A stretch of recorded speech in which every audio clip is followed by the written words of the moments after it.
দুদকের কঠোর চিঠি, তাও ব্যবস্থা নিলেন না আইএফআইসি চেয়ারম্যান।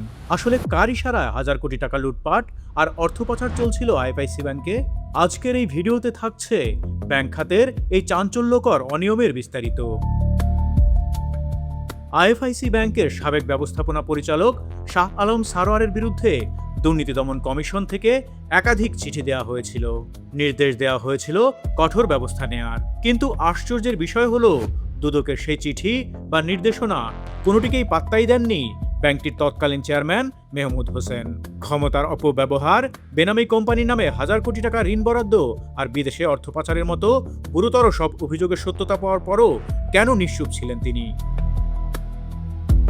দুদকের অনুসন্ধান উইং ও আইএফআইসি ব্যাংকের অভ্যন্তরীণ অডিট বলছে, শাহ আলম সারোয়ার যখন এমডি ছিলেন তখন আমানতকারীদের হাজার হাজার কোটি টাকা লুটপাট করা হয়েছিল।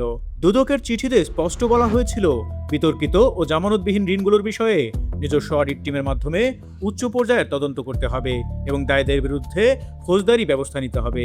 কিন্তু বাস্তবতা ছিল ভিন্ন।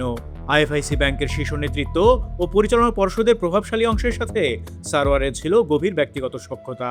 এই বন্ধুত্বের জেরেই বছরের পর বছর ধরে দুদকের প্রতিটি নির্দেশনা ধামাচাপা দিয়ে রেখেছিলেন চেয়ারম্যান মেহমুদ হোসেন। দুদকের চিঠির তোয়াক্কা না করে উল্টো সারোয়ারকে দেয়া হয় বিশেষ সুরক্ষা। মেয়াদ শেষে বা বিতর্কের মুখে পড়ার পর তাকে বিদায় না দিয়ে বরং বানানো হয় কৌশলগত উপদেষ্টা। কেন এই বাড়তি খাতির? কারণ তৎকালীন সরকারের প্রভাবশালী উপদেষ্টা সালমান এফ রহমানের সঙ্গে সারোয়ারের ছিল গভীর ব্যবসায়িক সমঝোতা। এই সুরক্ষা বলয়ে থেকেই তিনি ব্যাংকের নীতি নির্ধারণী সিদ্ধান্তগুলো নিয়ন্ত্রণ করতেন। বেক্সিমকো গ্রুপের বিভিন্ন অঙ্গ প্রতিষ্ঠানের নামে ও বেনামে প্রায় 11,000 কোটি টাকার বেশি ঋণ দেওয়া হয়েছিল, যার সিংহভাগই আজ খেলাপি। শ্রীপুর টাউনশিপের মতো বিতর্কিত প্রকল্পে নিয়ম বহির্ভূতভাবে হাজার কোটি টাকা ঢালা হয়েছে, যা ব্যাংকে আর ফেরেনি। তবে সময় বদলেছে।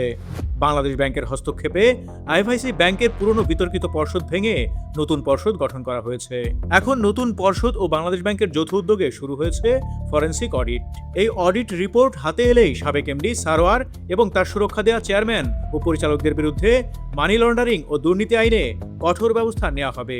এই জালিয়াতি নিয়ে যখন প্রশ্ন উঠছে, তখন মেহমুদ হোসেন বা বাংলাদেশ ব্যাংকের মুখপাত্রের সঙ্গে যোগাযোগ করা হলেও তারা সাড়া দেননি। অনিয়ম আর লুটপাটের এই অধ্যায় শেষ পর্যন্ত আইনি কোন মোড় নেয়, সেটাই এখন দেখার বিষয়।